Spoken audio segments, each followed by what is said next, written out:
Nigeria has restated its commitment to contribute to a global ban on nuclear weapons by ratifying the Treaty on the Prohibition of Nuclear Weapons. Nigeria signed the treaty in September 2017 after it was adopted by United Nations Diplomatic Conference.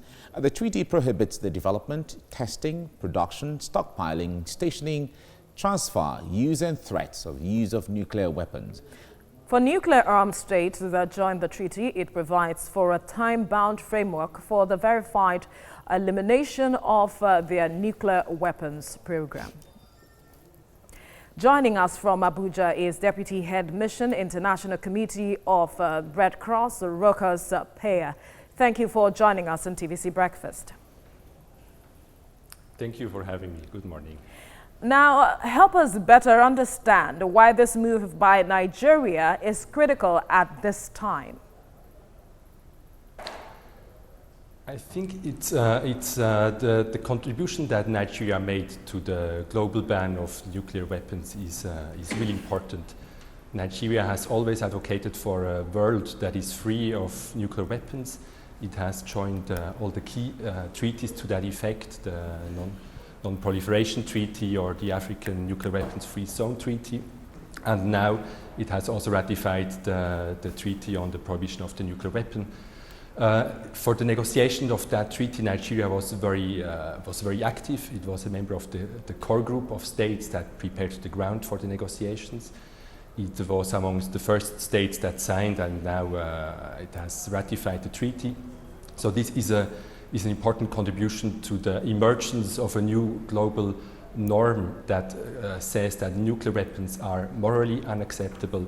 They are legally prohibited because of the devastating and irreversible humanitarian consequences that their use would have.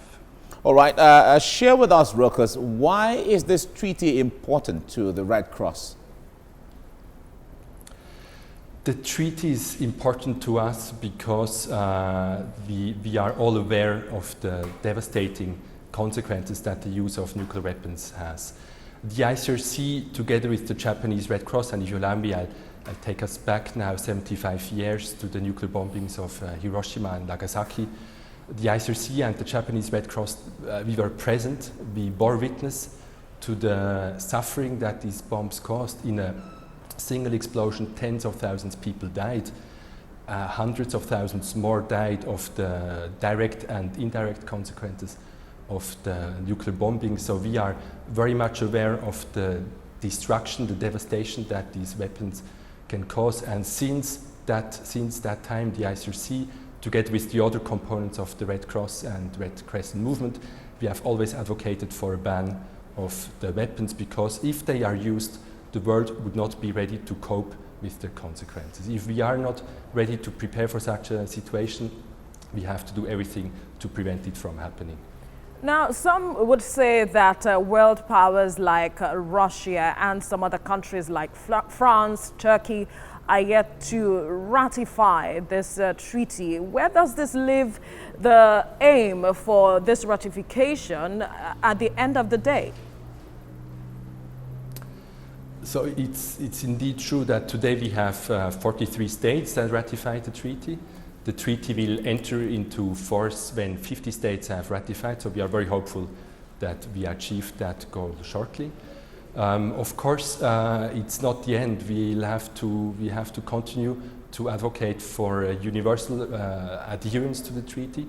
It's a responsibility of the states, and there are many states that are advocating for this, including Nigeria. There are also other actors that advocate for this, aside the ICRC and the Red Cross movement. There is, for example, the International Campaign for the Abolition of Nuclear Weapons. So there are many actors that advocate for the universal adherence to the treaty, but already becoming a party now to the treaty is important to contribute to the stigmatization of nuclear weapons.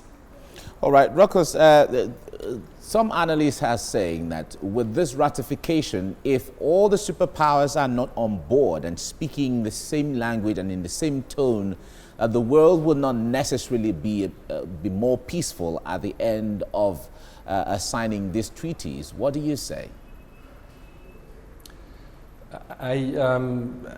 So first of all, history will tell us how successful that treaty will be. We are, of course, hopeful. And I think it's important, as I said, that all, or as many voices are joined to strengthen the taboo of the use of nuclear weapons.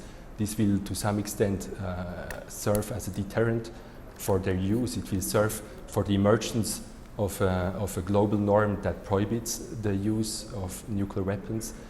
And the ICRC will continue to raise awareness of the devastating consequences of nuclear weapons together with other actors to increase the pressure for all states to join and ultimately then to eliminate the nuclear weapons. As has been mentioned, the treaty provides for a pathway for states that have nuclear weapons. It provides for a way out of the possession of nuclear weapons. So it establishes a realistic framework, or let's say a feasible framework for states that possess nuclear weapons to join and then to get rid of these weapons. But Rokas, would you say that the true horror of nuclear weapons have been adequately conveyed to countries and persons to really understand why this global nuclear ban is important? We are today, I think we can all know, let's put it that way, we can all know what are the consequences of nuclear weapons. We have seen it again in Hiroshima and Nagasaki. Today there are still hundreds of thousands of victims, survivors of the bombings, even second generation, so the children of the survivors that are still suffering from the nuclear bombings 75 years ago. They suffer from a higher rate of leukemia and other forms of cancers. I think it's important that we make the world aware of this experience, that we bear witness, that we testify to the world to make everybody understand that we would not be able to cope with nuclear bombing, and that's why we need to prevent this from happening. All right, Rokas, before we let you go, can you share with us some of the challenges the Red Cross faces in trying to handle the situations in the northeastern Nigeria? So I think one of the key challenges we face, of course, now is we have a humanitarian crisis that has been there for many years. And since the beginning of this year, a second layer of complexity has added to that crisis.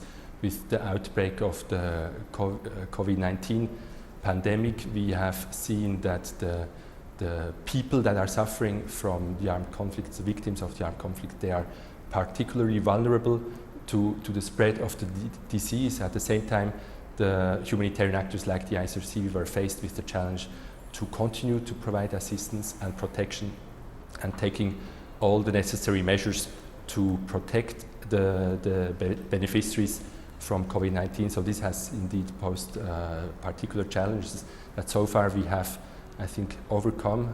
We have managed to continue to deliver our assistance, but it's been difficult. All right, Rokas Paya, head missions of the ICRC, that's the Red Cross. Thank you so much for your time on The Breakfast Show. Thank you very much for the invitation.